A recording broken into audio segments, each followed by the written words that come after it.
New Year's Eve. Brandon, my boyfriend of 3 years, invited me home to meet his parents. At dinner, he drugged my wine. Skylar, the gangsters. They'll chop my hands off if I don't pay up. I had no way out. I had to give you to him. Don't blame me. Blame your luck. You look just like his crush. It's win-win. I pay my debts. You get a wealthy life. Drugged and dazed, I was delivered by his family to gates I knew too well. The home of my uncle, Victor Thorne. Victor had always doted on Mom and me. The year my father laid a hand on her, Victor had him shipped to a remote African mine before sunset. I could barely imagine what Brandon was about to face. The tranquilizer hadn't fully worn off. I lay slumped in the backseat of the car, unable to lift even a finger. The voices of Brandon, Frank, and Carol Miller reached me as a muffled drone, distant and indistinct. Brandon and I had been together since college, straight through graduation. Ours was a stable relationship, one that had never faced any real turbulence. Just before the holidays, he'd looked so sincere, saying he wanted to take me home to meet his parents, to talk about marriage. Thinking I needed to make a good impression on his family, I'd spent days meticulously preparing. I bought a new cashmere coat, got my hair done, and brought 2 expensive bottles of wine and a stack of gift boxes. But after just half a glass of water Carol poured for me, my vision started to blur. "Skylar, don't blame me," Brandon said, his face a mask of feigned grievance. I was truly backed into a corner, with no way out. $5 million! How was I supposed to pay that back? They'll really chop off my hands. I wanted to curse him, but my tongue wouldn't obey. Only choked, incoherent sounds escaped my throat. "Don't feel so wronged either," he continued to ramble. "Mr. Thorne's place isn't some bad situation. He just likes your type. You'll live a life of luxury with him. Isn't that better than being with me? I'm doing this for both of our sakes. A win-win. Get it? Win-win? You win my ass." The car sped through the darkness, the scenery outside the window a blur. I struggled to focus my eyes, trying to make out our direction, until the car slowly decelerated, finally pulling up to a massive, intricately carved iron gate. This place, this gate, this estate. My heart leaped. My hazy mind felt like it had been doused with ice water, clearing slightly in an instant.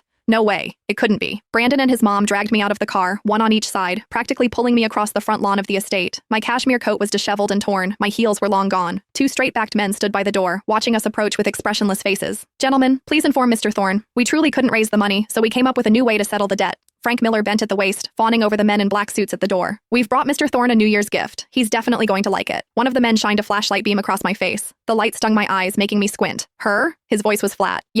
Yes, exactly. My son's girlfriend," Carol quickly chimed in, forcefully pulling my face straight. "See? Doesn't she look exactly like the woman Mr. Thorne commemorates every year? We specifically found out about that. And she's a dancer. Very graceful. She'll be attentive to his needs." My stomach lurched. The man was silent for a few seconds, then gestured to a subordinate nearby. "Go inform him." He turned back to us. "Whether it works out or not, I can't say. Just come inside and wait." "Thank you, sir. Thank you." Brandon nodded profusely, bowing repeatedly, as he dragged me towards the main house. By the time I was pulled into the parlor on the first floor, my legs had given out. I collapsed onto the cold floor. "Mr. Thorne is with a guest. Wait here," the man said, then left. As soon as the door closed, Brandon immediately crouched in front of me, a mix of anxiety and calculation on his face. "Skylar, help me out, just this once." He grabbed my shoulders and shook me. "When Mr. Thorne comes, just say you came willingly. Please, I won't look down on you. I promise I'll treat you well afterward." I stared at him, unable to make a sound. "Don't you dare stay silent." Carol also leaned in, her nails digging into my arm. "If the